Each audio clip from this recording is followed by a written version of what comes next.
من الشيطان الرجيم. بسم الله الرحمن الرحيم. الحمد لله رب العالمين، وصلى اللهم وسلم وبارك على سيدنا ونبينا محمد وعلى آله وصحبه أجمعين. bayan haka jama'a assalamu alaikum wa rahmatullahi ta'ala wa barakatuhu. Da farko ina yi wa dattijai iyayenmu da kuma yayinmu da abokanmu, kannanmu da 'ya'yanmu na cikin wannan unguwa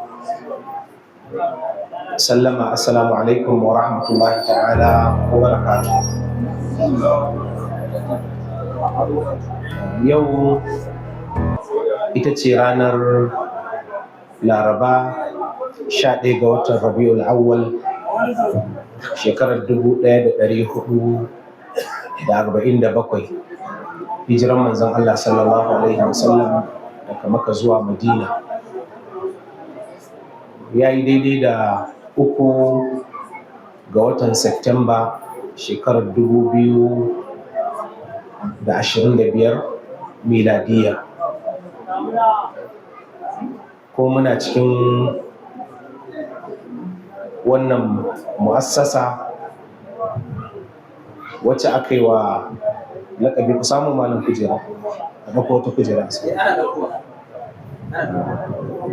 ta Ali bin Abi Talib, wanda abokinmu kuma amininmu Alhaji Bello Muhammad Dandago ya samar a cikin wannan unguwa.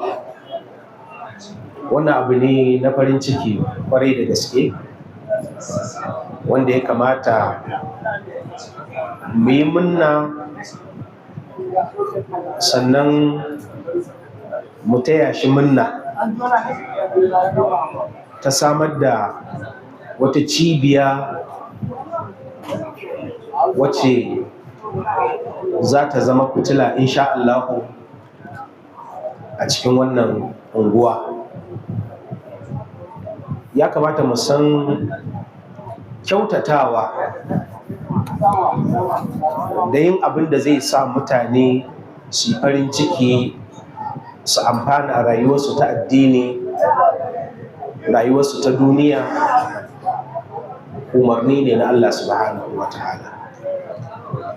Ayoyi da dama na Alƙur'ani sun yi nuni zuwa ga ihsani.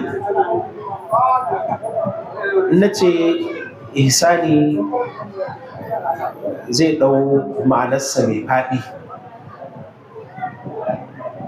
Akwai ihsani wanda ya zo a cikin hadisin manzon Allah sallallahu alaihi wasallam, wanda duk wannan hadisin, duk wanda yake zuwa makarantar islamiyya ya haddace wannan hadisin. An ta'budu Allah ka'annaka tarahu fa in lam takun tarahu fa innahu yarak. Wannan wasu matakai ne, farawa daga matakin musulunci na imani, sannan kuma ihsani. To ina ce kyautatawa ba ina nufin wacce take ɗauke a cikin wannan hadisi na Annabi sallallahu alaihi wasallam. Ina nufin al-ihsan ila al-khalq, kyautatawa bayin Allah, wanda Allah ya ce wa ahsinu inna Allah yuhibbul muhsinin. Ku kyautata, Allah ina kaunar masu kyautatawa. Yace inna rahmatallahi qaribun minal muhsinin. Rahmar Ubangiji tana kusa da masu kyautatawa. Nusibu bi rahmatina man nasha'u wa la nudhi'u ajral muhsinin. Waɗannan ayoyi duka za su nuna mana muhimmancin al-ihsan, kyautatawa. Idan muka ce kyautatawa, daga cikin kyautatawa mafi girma bayan kyautata alaƙa tsakanin mutum da shi da mahaliccinsa, ta inda rayuwarsa ga baki ɗayanta duk abin da zai yi zai nufaci mahaliccinsa da ita,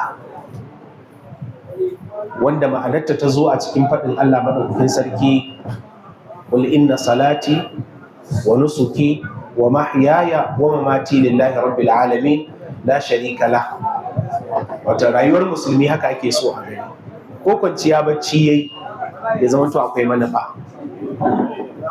In ya farka daga bacci, in ka gan shi a zaune a wani guri, akwai abin da ya zaunar da shi. Idan abinci ma zai ci,